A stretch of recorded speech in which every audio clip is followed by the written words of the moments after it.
Hello dear CMA foundation के प्यारे बच्चों, this side professor Shivam Joshi, आपका लॉ का भाई। तो आज है हमारा 3 पार्ट सीरीज का तीसरा पार्ट, जहां पे मैं आपको चैप्टर नंबर 1 में क्या कैसे पढ़ना है बताने वाला हूं। पिछले पार्ट में मैंने आप लोगों को ये ऑर्गेनाइजेशंस के बारे में बताया था, IRDAI के बारे में बताया था, इंश्योरेंस सेक्टर को रेगुलेट करता है। मैंने आपको pension fund regulatory and development authority के बारे में नहीं बताया था, और association of mutual funds in India के बारे में नहीं बताया था। MCA, नेशनल हाउसिंग बैंक, ये 4 ऑर्गेनाइजेशन जिनके बारे में मैंने आपको अभी तक बताया नहीं है। अगर आप चाहो तो आप मुझे बोल सकते हो कि सर एक्सप्लेन करो, मैं एक्सप्लेन कर दूंगा। हालांकि इसमें कुछ ऐसा सच दिया नहीं है, अगर आप देखोगे तो IRDA तक तो हमने कर दिया था। अब जो pension fund regulatory and development authority है, ये वो बॉडी है जिसका काम है पेंशन की इंडस्ट्री को रेगुलेट करना। ये इस बॉडी का काम क्या है? एक ही काम है, जो भी पेंशन इंडस्ट्री है इंडिया के अंदर उसको रेगुलेट करना। तो ये बॉडी क्या करती है? पेंशन इंडस्ट्री को रेगुलेट करती है इंडिया के अंदर, ठीक है। और पहले ये कवर करता था सिर्फ गवर्नमेंट एम्प्लॉइज को, ठीक है। PFRDA किसको कवर करता था? It used to cover only all the government employees, but अभी ये सर्विसेज सारे सिटीजन्स तक एक्सटेंड कर दी गई भारत सरकार के द्वारा, इंक्लूडिंग NRI। NRI का मतलब होता है नॉन रेसिडेंट इंडियन, मतलब इंडियन आदमी है पर इंडिया में रहता नहीं है, बाहर रहता है, ठीक है। I am so sorry, just give me a minute. Yes, I think now the sound is fine. तो इसका मेन ऑब्जेक्टिव एक ही है कि ये इनकम सिक्योरिटी देगा बूढ़े लोगों को। मतलब आप आपके इनकम का एक पैसा साइड में निकाल के रखो, पेंशन स्कीम में डाल के रखो, तो जब आप रिटायरमेंट लोगे तो आपको फिक्स्ड इनकम हर महीने मिलता जाएगा, ठीक है। और ये डेवलप करेगा पेंशन फंड और प्रोटेक्ट करेगा इंटरेस्ट किसका? सब्सक्राइबर का टू पेंशन स्कीम्स। अच्छा, जो नेशनल पेंशन स्कीम है इसको मैनेज PFRDA करता है। तो जो NPS है इसको मैनेज कौन करता है? PFRDA करता है। और यही रिस्पॉन्सिबल है रेगुलेट करने के लिए कस्टोडियन और ट्रस्टी बैंक्स, ठीक है। और जो सेंट्रल रिकॉर्ड कीपिंग एजेंसी है ये परफॉर्म करती है एक ही काम, रिकॉर्ड मेंटेन करने का, अकाउंटिंग करने का, और प्रोवाइड करता है एडमिनिस्ट्रेशन, कस्टमर सर्विस किसको? सब्सक्राइबर को ऑफ पेंशन फंड। तो इसमें कुछ ऑर्गेनाइजेशंस के नाम दिए हैं, जैसे कि CRA का काम क्या है? रिकॉर्ड मेंटेन करके रखना, अकाउंटिंग करना, है ना। और यही एडमिनिस्ट्रेशन और कस्टमर सर्विस देगा किसको? जिन्होंने भी पेंशन स्कीम के अंदर अपने आप को एनरोल करवाया है। इनके फंक्शंस दिए हुए हैं।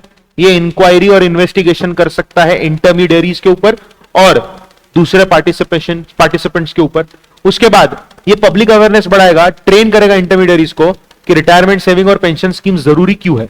उसके बाद अगर डिस्प्यूट आता है इंटरमीडियरीज और सब्सक्राइबर के बीच में, इंटरमीडियरी मतलब जहां से मैं पेंशन स्कीम का जो स्कीम अवेल कर रहा हूं, मेरे और वो कंपनी के बीच में अगर कोई झगड़ा लफड़ा हुआ तो उसको ये क्या करेगा? उसको ये डिस्प्यूट को सेटल करेगा। उसके बाद ये रजिस्ट्रेशन और रेगुलेट करने का काम करेगा इंटरमीडियरीज को, प्रोटेक्ट करता है इंटरेस्ट पेंशन फंड यूजर का, और बताता है गाइडलाइन इन्वेस्टमेंट के लिए पेंशन फंड्स। पेंशन फंड की गाइडलाइन बताने का काम इसका। यही फॉर्मुलेट करेगा code of conduct, standard of practice, terms and norms for pension industry. मतलब पेंशन इंडस्ट्री का सारा चीज, code of conduct, standard of practice, सब कौन बताएगा? सिर्फ PFRDA ही बताएगा। खत्म, और कुछ भी नहीं है, इतना ही था। फिर वैसे जैसे PFRDA है वैसे ही association of mutual funds in India है, AMFI। देखो, इसको सेटअप किया था 1995 के अंदर। ये एक नॉन प्रॉफिट ऑर्गेनाइजेशन है, ये खुद से ही रेगुलेट करती है और वर्क करती है एक ही चीज के लिए, डेवलपमेंट किसका? म्यूचुअल फंड इंडस्ट्री का। कैसे इंप्रूव करेगा? क्या? प्रोफेशनल और एथिकल स्टैंडर्ड्स। क्या इंप्रूव करेगा? प्रोफेशनल और एथिकल स्टैंडर्ड्स को इंप्रूव करेगा, ठीक है। इसका एम क्या है? कि म्यूचुअल फंड को एक्सेसिबल बनाए, ट्रांसपेरेंट बनाए, किसको? पब्लिक को। म्यूचुअल फंड एक्सेसिबल और ट्रांसपेरेंट रहे टुवर्ड्स फॉर पब्लिक। और ये प्रोवाइड करता है अवेयरनेस काय का? इंफॉर्मेशन का। About what? म्यूचुअल फंड किसको? इंडियन इन्वेस्टर्स को। आप लोगों ने टीवी पे ऐड देखा होगा, सचिन तेंदुलकर जी आते हैं, कहते हैं म्यूचुअल फंड सही है, म्यूचुअल फंड सही है। सारा ऐड करने का, खर्चा करने का काम AMFI का होता है। ये एसोसिएशन रेगुलेटरी बॉडी है सारे म्यूचुअल फंड सेक्टर्स की इंडिया के अंदर, ठीक है। और ये किसका पार्ट है? ये सेबी का ही पार्ट है, ministry of finance, government of India, ठीक है। सारे म्यूचुअल फंड फर्म्स इसी के मेंबर बनते हैं। ये इनका एक ही काम है, स्मूथ फंक्शनिंग होती रहे म्यूचुअल फंड इंडस्ट्री की इंडिया के अंदर, और ये इंप्लीमेंट करते हैं हाई एथिकल स्टैंडर्ड, प्रोटेक्ट करता है इंटरेस्ट किसका? फंड हाउस का भी और इन्वेस्टर का भी। मतलब जो फंड हाउस है उसका भी इंटरेस्ट प्रोटेक्ट करेगा और इन्वेस्टर का भी इंटरेस्ट प्रोटेक्ट करेगा। सारी asset management company, broker, fund house, intermediary सारे मेंबर्स है AMFI के। और सारी रजिस्टर्ड एसेट मैनेजमेंट कंपनी को कोड ऑफ एथिक्स फॉलो करना है, जो बनाया किसने है? AMFI ने। काफी आसान है, ठीक है। इनका कोड क्या है? Integrity, due diligence, disclosure, professional selling and investment practice, खत्म।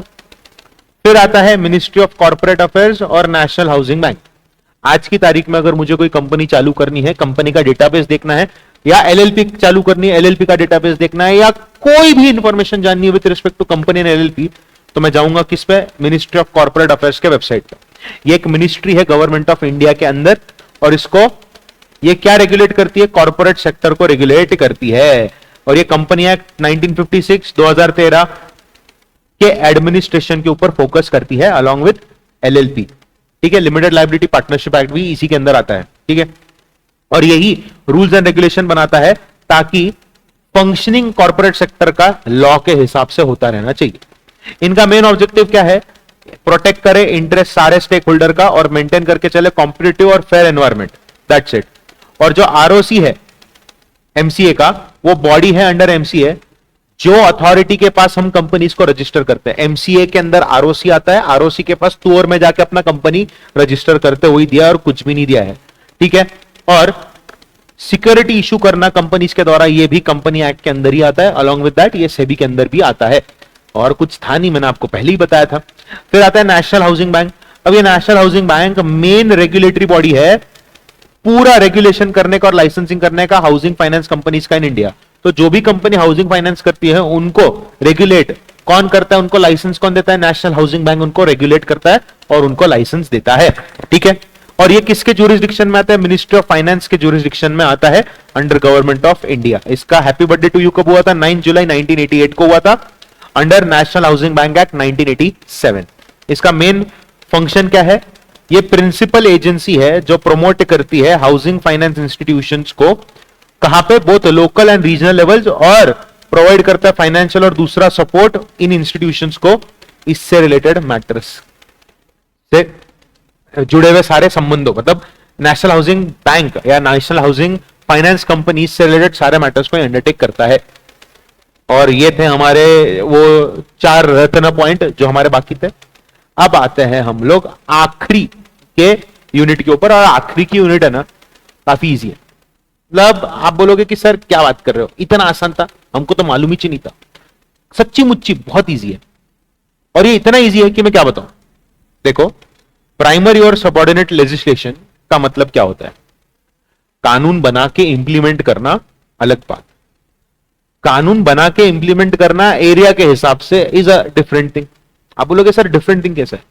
देखो, मोदी जी को नहीं मालूम कि पुणे के कौन से एरिया के रास्ते में गड्ढे हैं। मोदी जी को नहीं पता कि पुणे में कौन से एरिया में स्ट्रे डॉग का प्रॉब्लम है। पता है क्या मोदी जी को? नहीं। निर्मला सीतारमण को पता है क्या? नहीं। मोदी जी को, निर्मला सीतारमण को, अमित शाह को, जो सेंटर में बैठे हुए नेता लोग हैं, उनको नहीं पता कि बिजली की प्रॉब्लम किस एरिया में हो रही है। फॉर दैट मैटर हमारे जो महाराष्ट्र स्टेट के चीफ मिनिस्टर है, शायद उनको भी पता नहीं रहेगा, क्योंकि उनके काम और फंक्शंस अलग होते हैं। लोकल लेवल पे हमको कोई बॉडी चाहिए जो लोकल लेवल पे प्रॉब्लम समझ सके लोगों की।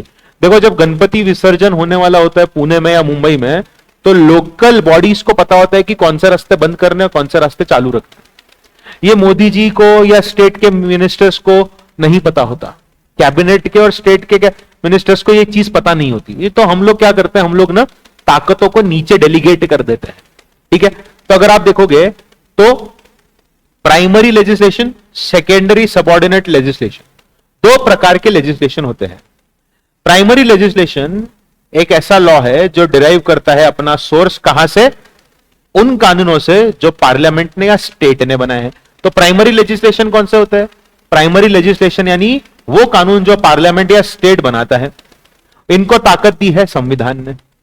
इसके अलावा ताकत प्रेसिडेंट और गवर्नर के पास भी है कानून बनाने की। लिमिटेड ताकत है, ऑर्डिनेंस इशू कर सकते हैं, है ना।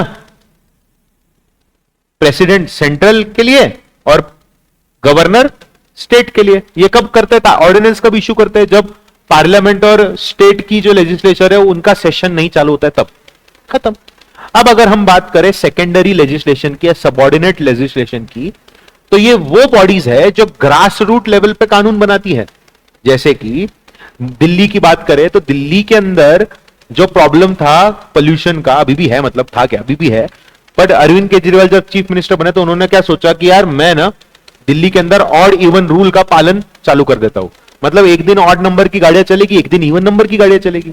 मुंबई के अंदर टू व्हीलर के एक्सीडेंट्स होते हैं, तो मुंबई म्युनिसिपल कॉर्पोरेशन ने कहा कि दोनों लोग जो टू व्हीलर पे बैठे उनको हेलमेट पहनना कंपलसरी है। पुणे के अंदर बोला है कि हैवी ट्रक्स और डंपर्स के एक्सीडेंट काफी देखने को मिलता है, तो कुछ एरियाज के अंदर हैवी ट्रक्स और डंपर को बैन कर दिया गया है। जब ऑफिस आवर्स होते हैं तब वो अपनी गाड़ियां लेके आ नहीं सकते। I hope this is clear to you all.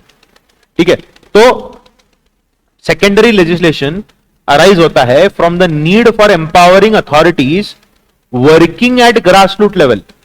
मतलब जो अथॉरिटी ग्रासरूट लेवल पे काम कर रही है उनको ताकत देने की बात कर रहा है, जो काउंटर करते डेली चैलेंजेस। तो वहां पे two existing laws become a necessity. ठीक है, तो रेगुलेशंस और बाय लॉस बनाए जाते हैं, और इसकी ताकत के बारे में भी कॉन्स्टिट्यूशन ऑफ इंडिया के अंदर बात की गई है। आर्टिकल 13(3)(a) हमारे संविधान का मेंशन करता है कि लॉ के अंदर आता है ऑर्डिनेंस, लॉ के अंदर आता है order, by law, rule, regulation, notification, custom या यूजेज जो इंडिया के टेरिटरी में है। ठीक है, तो ऐसे डेलीगेशन को और इंपॉर्टेंस मिलता है। तो नीचे के लेवल पे अगर कोई अलग सिस्टम चल रहा है तो हम उसको ध्यान में रखते हुए कानून बनाएंगे। ठीक है, I hope this is clear. अब जैसे कि आप लोग सब जानते हो, मैं बैंगलोर गया था। ठीक है, तो बैंगलोर में मैंने देखा कि मेरा एक फ्रेंड था, तो ही इज अ स्मोकर। तो हम लोग ऐसी बातें कर रहे थे, तो मेरा दोस्त ना सिगरेट लेके आया। मैंने कहा यार दूर जाके सिगरेट पी, तो वो सिगरेट पीना चालू किया, और तुरंत 2 मिनट में एक पुलिस वाला आया और उसने उसको, मेरे दोस्त को पकड़ा और बोला कि भाई यू हैव टू पे 2000 रुपीज फाइन। और जो दुकान वाला था उसको उसने बोला 5000 का पेनल्टी भरना पड़ेगा। बैंगलोर में पब्लिक प्लेसेस में स्मोकिंग करते हुए पकड़े गए तो पुलिस पकड़ के एक्शन लेती। वहां पे बनाया हुआ कानून है ना, सुंदर लगा एक्चुअली। अगर आप देखोगे तो सुप्रीम कोर्ट ने बोला है राइट टू लाइफ है, पैसिव स्मोकिंग से भी लोग बीमार पड़ते हैं, तो पब्लिक प्लेसेस में स्मोक करना अलाउड नहीं है। बट हाँ, बैंगलोर ने इसको कानून को कितना सुंदर तरीके से बनाया, देख रहे हो, आप समझ रहे हो, है ना। तो कॉन्स्टिट्यूशन ऑफ इंडिया ने पावर ऑफ डेलीगेशन दी है आर्टिकल 312 में। ठीक है, I hope this is clear to you all. I hope this is clear to you all. Notwithstanding anything in chapter 6 part 6 or part 11 of Council of State has declared by resolution supported by not less than 2/3 of members present and voting that it is necessary or expedient in national interest to do so, Parliament may by law provide for creation of one or more Indian services common to union and states and subject to other provisions of this chapter regulate the recruitment and conditions of service of persons appointed to any such service। अब यहां पे क्या लिखा हुआ है मैं आपको बता देता हूं, इसको पढ़ते कैसे, इसको समझते कैसे। जब आप इसको पढ़ने बैठोगे तो आप बोलोगे कि अरे सर ये तो समझ में नहीं आ रहा है। देखो, कॉन्स्टिट्यूशन ऑफ इंडिया अपनी प्रोविजंस के अंदर इलस्ट्रेट करता है पावर ऑफ डेलीगेशन। ठीक है, अगर जरूरत पड़ी तो पावर ऑफ डेलीगेशन, अगर जरूरत पड़ी तो आर्टिकल 312 ऑल इंडिया सर्विसेज के बारे में बात करता है। अगर राज्यसभा को ऐसा लगता है, कितने लोग, 2/3 लोगों को लगता है कि इट इज नेसेसरी या जरूरत है देश हित में, तो पार्लियामेंट लॉ बनाएगा क्रिएट करने के लिए एक या एक से ज्यादा इंडियन सर्विसेज, जैसे कि इंडियन जुडिशियल सर्विस हो गई, जो कॉमन रहेगी यूनियन एंड स्टेट के अंदर। इसके व्यतिरिक्त, इसके अलावा रेगुलेट करना रिक्रूटमेंट और conditions of service persons appointed, कहां पे, इंडियन आईएएस, आईपीएस, ये सब डीम टू बी सर्विसेज रहेगी जो पार्लियामेंट ने बनाए हैं अंडर दिस आर्टिकल। मतलब अगर आप देख रहे हो तो पार्लियामेंट ने कानून बनाया हुआ है, कानून को मेंटेन करने का काम डेलीगेट किया है और वो कॉमन रखा है पुलिस और आईएएस के थ्रू। समझ में आ रहा है आप लोगों को। अच्छा, सुप्रीम कोर्ट ऑफ इंडिया ने एक केस के अंदर बताया, जो लेजिस्लेचर्स है because of limitations imposed upon by the time factor hardly go into matters of detail, provision is therefore made for delegated legislation to obtain flexibility, elasticity, expedition and opportunity for experimentation। अब यहां पे इन्होंने बहुत सुंदर सी चीज बोली है, line लिखी है। ये लोग क्या कह रहे हैं, जो भी कानून है लिमिटेशंस की वजह से, टाइम के लिमिटेशंस की वजह से डिटेल में हम उसको इंपोज या इसको हम लोग कैसे बताऊं मैं आपको, लागू करने में हमको दिक्कत आ सकती है। इसी के लिए प्रोविजन बनाई गई है कि हम कानूनों को एनफोर्स करने की ताकत डेलीगेट कर देते हैं, नीचे लोगों पे दे देते हैं, तो वो लोग उसको ढंग से इंप्लीमेंट कर पाएंगे। I hope this is clear. So ये प्रैक्टिस ताकत देने की, executive empowering the executive to make subordinate legislation within a prescribed sphere has evolved out of practical necessity and pragmatic needs of modern welfare structure। कानून central level पे है, implement करने की ताकत डेलीगेट कर दी गई, ये यहां पे लिखा हुआ है और कुछ नहीं लिखा है। I hope this is crystal clear to everyone. अच्छा, सबऑर्डिनेट कानून एक ऐसा कानून है जो बनाया गया है by an authority subordinate to legislature. अब बोलोगे सर ये क्या है, मतलब पार्लियामेंट ने बॉडी बनाई, उसने आगे और डेलीगेट किया। यस, मतलब सेंट्रल लेवल पे पॉलिसी बनी, उस पॉलिसी को हमने आईएएस वाले को दिया, अब वो चाहे तो इसको और डेलीगेट दूसरों को कर सकता है। ठीक है, सबऑर्डिनेट लेजिस्लेशन एक ऐसा लेजिस्लेशन है जो बनाया किसने है, अथॉरिटी ने बनाया है, which is subordinate to the legislature. ठीक है, तो मतलब आईएएस, या फिर अगर मैं बोलूं और भी इजी कर देते, सेंट्रल गवर्नमेंट ने कंपनी लॉ से रिलेटेड कानून बनाया, फिर हमने एमसीए को बनाया। अब एमसीए अलग अलग टाइप के कानून बना सकता है with respect to how the company should function. Is this clear? और रेगुलेशन कैसे बनाने हैं वो एमसीए के हाथ में देती है। I hope this is clear. Subordinate legislation proceeds that which proceeds from any authority other than sovereign power and is therefore dependent for its continued existence on some superior or supreme authority। मतलब MCA किस पे dependent है, ऊपर की policies के ऊपर dependent है, फिर ये नीचे अलग अलग चीजों को लाके इंप्लीमेंट करवाएगा। तो सबऑर्डिनेट लेजिस्लेशन हमेशा डिपेंड किस पे करता है, सुपीरियर बॉडी पे डिपेंड करता है। सारी एनैक्टमेंट्स प्रोवाइड करती है for powers of making rules, regulations, bylaws और अदर स्टैट्यूटरी इंस्ट्रूमेंट्स।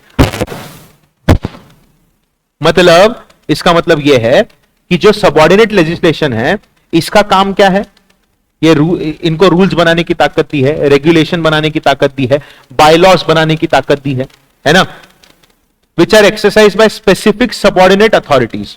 इनको एक्सरसाइज कौन करता है, नीचे की अथॉरिटीज एक्सरसाइज करती है। ठीक है, I hope this is clear. तो ऐसे लेजिस्लेशन को within the framework of powers so delegated by legislature and is therefore known as delegated or subordinate legislation।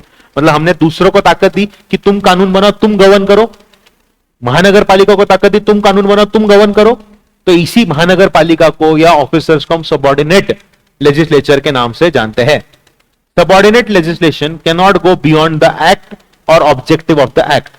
मतलब जो एक्ट है, एक्ट के बियॉन्ड जाके कुछ नहीं कर सकता, जो भी काम करने हैं एक्ट के फ्रेमवर्क में ही रह के काम करना है। Is this clear? I hope this is crystal clear to everyone. There are instances where pieces of subordinate legislation which tended to replace or modify provisions of basic law or attempted to lay down new law by themselves, उनको हटा दिया गया है, ultra vires माना गया है bye constitution of India. मतलब अगर डेलीगेटेड अथॉरिटी ने खुद की मर्जी से कुछ ऐसा कानून बना दिया जिससे हमारे फंडामेंटल राइट छीनने जा रहे हैं या वो लॉ के ऊपर होने की कोशिश कर रहा है, तो कॉन्स्टिट्यूशन ने उनको स्ट्रक डाउन किया है with the help of supreme court और other higher courts. Is this clear? Local governance की हम बात करें तो वो बात कर रहा है पंचायत सिस्टम और म्युनिसिपैलिटीज की। लोकल गवर्नेंस मतलब क्या, पंचायत और म्युनिसिपैलिटीज की। ठीक है, तो डिसेंट्रलाइजेशन हुआ है गवर्नेंस का, क्यों हुआ है, इफेक्टिव और एडिक्वेट अथॉरिटी बनाई गई है over a territory to look after the requirements. तो पंचायत और म्युनिसिपैलिटीज को बनाया गया under part 9 and part 9A of constitution of India. इनको एडिक्वेट ताकत दी गई है, ऑटोनॉमी दी गई है अपने जुरिस्डिक्शन के ऊपर। ये दो बॉडीज सबसे लार्जेस्ट सोर्स है सबऑर्डिनेट लेजिस्लेशन के, सबसे लार्जेस्ट सोर्स है सबऑर्डिनेट लेजिस्लेशन के, और ये अपने हिसाब से रेगुलेशंस बनाते हैं और उनको रिवाइज यानी चेंज भी करते हैं। हमने देखा था कोविड-19 पैंडेमिक, और हमने देखा था कि कितने फ्रीक्वेंटली गाइडलाइंस और रेगुलेशंस को चेंज किया गया था, क्योंकि सर्कमस्टांसेस अनप्रेसिडेंटेड थे, किसी को पता ही नहीं था क्या हो रहा है। कुछ एरियाज के ऊपर कंप्लीट बैन लगा दिया, कुछ एरियाज के अंदर फ्रीडम दे दिया। तो ये सारा काम किसने किया, सेंट्रल गवर्नमेंट ने थोड़ी किया, ये लोकल सबऑर्डिनेट बॉडीज ने ही किया था। आई होप दिस इज क्लियर। ठीक है, तो पार्लियामेंट और स्टेट के लिए तो बहुत मुश्किल का काम हो जाता एनालाइज करके रिएक्ट करना सिचुएशन को इन अ लोकलाइज मैनर। तो इन्होंने क्या किया, इन्होंने वो ताकत दे दी पंचायत और म्युनिसिपल कॉर्पोरेशंस को। And with this we have completed third part of chapter 1, और मैंने आपको बता दिया है कि चैप्टर 1 को पढ़ना कैसे है। I hope there is no doubt to any student with respect to this. अगर डाउट आता है कमेंट करो, और आपका लौका भाई आपके लिए इससे रिलेटेड वीडियो बना के दे देगा। क्लियर है? Thank you so much everyone. मिलते हैं रिवीजन सीरीज के अंदर, और बहुत जल्द एक बड़ी अनाउंसमेंट लेके आ रहा हूं मैं आप लोगों के लिए उसके अंदर। तब तक के लिए take care everyone, bye bye.